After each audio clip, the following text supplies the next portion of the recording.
Hi friends, welcome to Anbu's cookery. இன்றைக்கி நம்ம பாசிப்பருப்பை யூஸ் பண்ணி ஒரு சூப்பரான ஸ்வீட் ரெசிபி தான் பார்க்க போகிறோம். இது செய்கிறது ரொம்ப ஈஸி, அது மாதிரி சாப்பிட சூப்பர் டேஸ்ட்டாக இருக்கும்.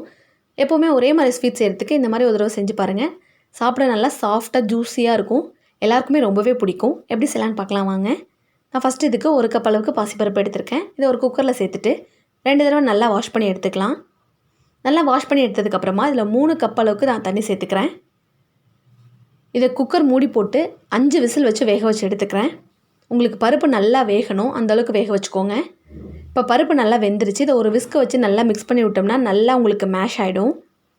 இப்போ பார்த்திங்கன்னா நல்லா மேஷ் ஆகிடுச்சு. இதில் 1.5 கப் அளவுக்கு நான் பால் சேர்த்துக்கிறேன். பால் சேர்த்ததுக்கப்புறமா நல்லா மிக்ஸ் பண்ணி விட்டுட்டு 1/2 கப் அளவுக்கு பச்சரிசி மாவு எடுத்திருக்கேன் நான். அதையும் இதில் சேர்த்து மிக்ஸ் பண்ணி விட்டுறேன். மிக்ஸ் பண்ணதுக்கப்புறமா நான் இப்போ ஸ்டவ்வில் வச்சுட்டேன்.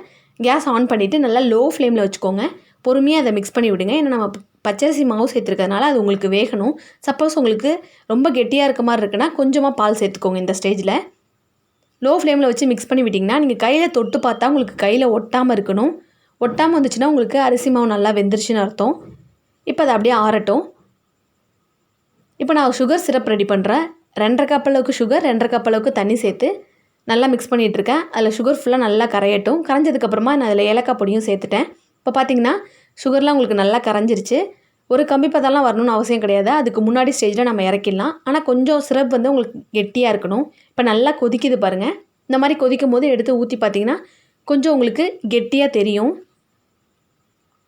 இப்போ நமக்கு சுகர் சிரப்பும் ரெடி ஆகிடுச்சு. இதை ஆஃப் பண்ணிடலாம். இது அப்படியே இருக்கட்டும். நம்ம இப்போ ரெடி பண்ணி வச்சுருக்க மாவை ஒரு பிளேட்டில் சேர்த்துட்டு கொஞ்சம் வெது வெதுப்பாக இருக்கும் போதே கையில் நெய் தடவிட்டு நல்லா பிசைஞ்சு விட்டுக்கோங்க. இப்போ நல்லா பிசைஞ்சாச்சு. எவ்வளோ சாஃப்டாக இருக்குது பாருங்கள். இதுலேருந்து கொஞ்சமாக மாவு எடுத்து நல்லா உருட்டிக்கலாம். கிராக்ஸ் இல்லாத மாதிரி உருட்டிக்கோங்க.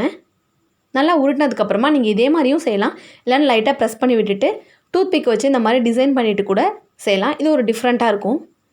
இல்லைனா உங்களுக்கு எப்படி டிசைன் பிடிக்குதோ அந்த மாதிரி கூட நீங்கள் செஞ்சுக்கலாம். இல்லைனா நீங்கள் குலோப் ஜாமுன் மாதிரி ரவுண்ட் ஷேப்லேயும் போடலாம், இல்லை ஃப்ளாட்டாகவும் போடலாம். நான் இந்த மாதிரி டிசைன் பண்ணியிருக்கேன். இதே மாதிரியே எல்லாத்தையும் ரெடி பண்ணிடலாம். நான் இப்போ எல்லாத்தையும் ரெடி பண்ணியாச்சு. இப்போ எண்ணெய் காஞ்சதுக்கப்புறமா மிதமான ஹீட்டில் வச்சுக்கோங்க. ஒவ்வொன்றா உள்ளே சேர்த்துட்டு நம்ம எல்லாத்தையும் கோல்டன் ப்ரௌன் ஆகிற வரைக்கும் பொரிச்சு எடுத்துக்கலாம். நல்லா பொரிச்சதுக்கப்புறமா அதுலேருந்து எண்ணெயிலேருந்து வடிகட்டிட்டு ஜீராவில் சேர்த்துற வேண்டியதான். நீங்கள் ஜீராவில் சேர்க்கும் போது லைட்டாக உங்களுக்கு வெது வெதுப்பான சூடில் இருக்கணும். அப்போ தான் உங்களுக்கு சீக்கிரமாக அப்சர்வ் ஆகும்.